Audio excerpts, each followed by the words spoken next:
నంద్యాల జిల్లా బనగానపల్లి మండలం మహా సిమెంట్ ఫ్యాక్టరీలో ప్రభుత్వ ఆసుపత్రి డాక్టర్ ఉమాదేవి ఆధ్వర్యంలో రక్తదాన శిబిరం ఏర్పాటు చేయడం జరిగింది. ఈ శిబిరంలో 86 మంది రక్తదాతలు రక్తదానం చేశారు. రక్తదానం కొత్త జీవితానికి కారణమని 18 ఏళ్లు పైబడిన యువత ఈ విధమైన శిబిరాల్లో పాల్గొని రక్తదానం చేయాలని డాక్టర్ ఉమాదేవి పిలుపునిచ్చారు.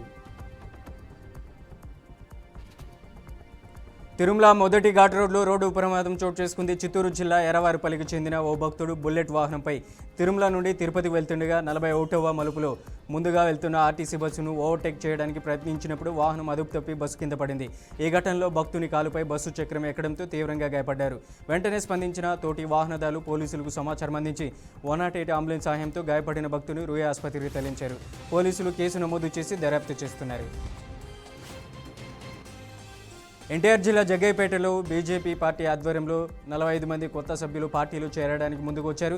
ఈ సందర్భంగా జగ్గయ్యపేట పట్టణ ప్రధాన రహదారిలో కారు ర్యాలీ నిర్వహించి వారు విజయవాడ బీజేపీ కార్యాలయానికి చేరుకున్నారు. ఈ కార్యక్రమంలో ఎన్టీఆర్ జిల్లా అధ్యక్షుడు అట్లూరి శ్రీరామ్ నేతృత్వం వహించారు.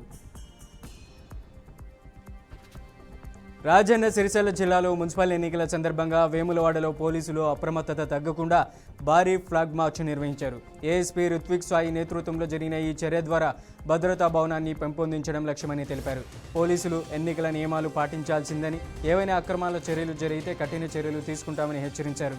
మున్సిపల్ ఎన్నికలు ప్రశాంతంగా జరగడానికి పటిష్ట బందోబస్తు ఏర్పాటు చేసినట్లు కూడా స్పష్టం చేశారు.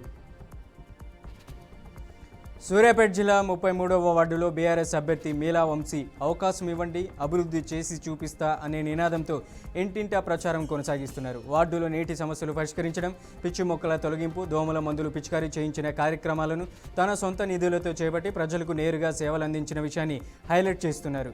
మౌలిక వసతుల బలోపేతం, రోడ్ల అభివృద్ధి, పారిశుద్ధ్య నిర్వహణ, వీధి దీపాల ఏర్పాటు వంటి అంశాలపై ప్రత్యేక దృష్టి సారిస్తానని హామీ ఇచ్చారు.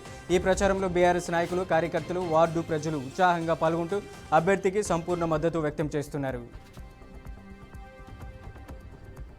రాళ్లబుదుగురు పోలీస్ స్టేషన్ పరిధిలో డ్రోన్ కెమెరా సహాయంతో కోడిపందెం రాయలను అరెస్ట్ చేశారు. శాంతిపురం మండలంలోని చిన్న కర్లగట్టు, చేమనపల్లి ప్రాంతంలో జరుగుతున్న కోడిపందెంలో 17 మంది జూదరులను అలాగే పట్టుకుని నగదు 3 పందెం కోళ్లను స్వాధీనం చేసుకున్నారు. అరెస్ట్ అయిన వారిని కుప్పం కోర్టులో హాజరుపరిచారు. పోలీసులు ప్రజలను జూదం అలాగే కోడి పందెంలు వంటి అక్రమ కార్యకలాపాల నుండి దూరంగా ఉండేలా పోలీసులు హెచ్చరించారు. ఉమ్మడి శ్రీకాకుళం జిల్లా సంతకవిటి మండలం మందురా గ్రామానికి చెందిన చేనేత దేవాంగులు శ్రీశైలం మల్లికార్జున స్వామివారికి ప్రత్యేక తలపాగను సమర్పించేందుకు సిద్ధమయ్యారు.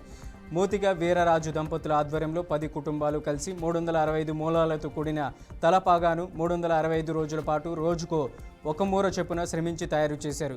మహాశివరాత్రి సందర్భంగా ఈ తలపాగాను శ్రీశైలం స్వామివారికి సమర్పించనున్నట్లు తెలిపారు. గత 9 సంవత్సరాలుగా ఇదే సాంప్రదాయాన్ని కొనసాగిస్తున్నామని, భక్తి శ్రద్ధలతో తయారు చేసే ఈ తలపాగా ద్వారా తమ కుటుంబాలపై స్వామివారి అనుగ్రహం ఎల్లవేళలా ఉంటుందన్న విశ్వాసాన్ని వారు వ్యక్తం చేశారు.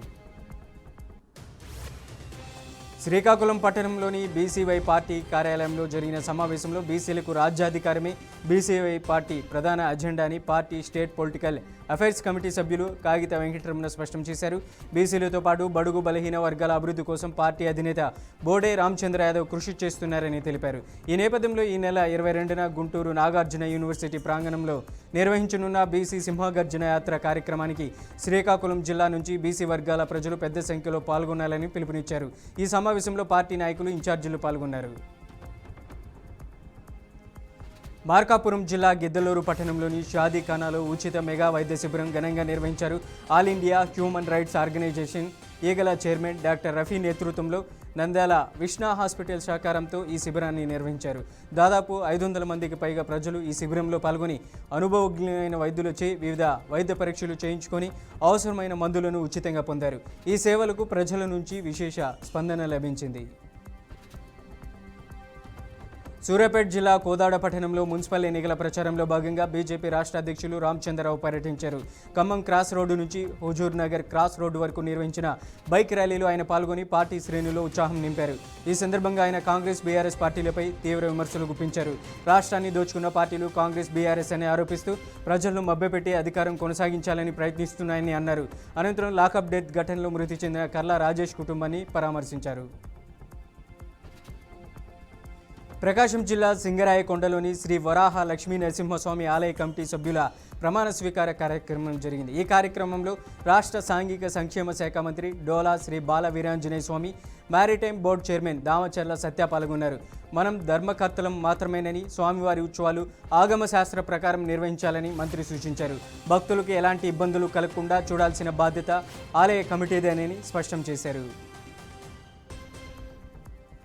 కర్నూలు జిల్లా నేర ప్రవృత్తికి స్వస్తి పలకాలని రౌడీ షీటర్లకు కర్నూలు పోలీసులు కౌన్సిలింగ్ నిర్వహించారు. ఎస్పీ విక్రాంత్ పాటిల్ ఐపీఎస్ ఆదేశాల మేరకు జిల్లాలోని అన్ని పోలీస్ స్టేషన్ పరిధిలో రౌడీ షీటర్లు, నేర చరిత్ర గల వ్యక్తులకు కౌన్సిలింగ్ ఇచ్చి సత్ప్రవర్తనతో జీవిస్తూ చట్ట వ్యతిరేక కార్యకలాపాలకు దూరంగా ఉండాలని సూచించారు. నిబంధనలు ఉల్లంఘిస్తే కఠిన చర్యలు తప్పవని పోలీసులు హెచ్చరించారు. శ్రీశైలం మహాక్షేత్రంలో మహాశివరాత్రి బ్రహ్మోత్సవాలు వైభవంగా ప్రారంభమయ్యాయి. 11 రోజుల పాటు జరిగే ఈ బ్రహ్మోత్సవాలకు దేవస్థానం chairman Ramesh Naidu, EO Srinivasa Rao, trust board సభ్యులు ప్రారంభ పూజలో పాల్గొన్నారు. యాగశాల ప్రవేశం, గణపతి పూజ, శివ సంకల్పం, వాస్తు హోమం వంటి శాస్త్రోక్త పూజలు నిర్వహించారు. నేటి నుంచి అంకురార్పణ, ధ్వజారోహణ కార్యక్రమాలతో పాటు ప్రతిరోజు ప్రత్యేక పూజలు, రుద్రహోమాలు, వాహన సేవలు జరగనున్నట్లు ఆలయ అధికారులు తెలిపారు.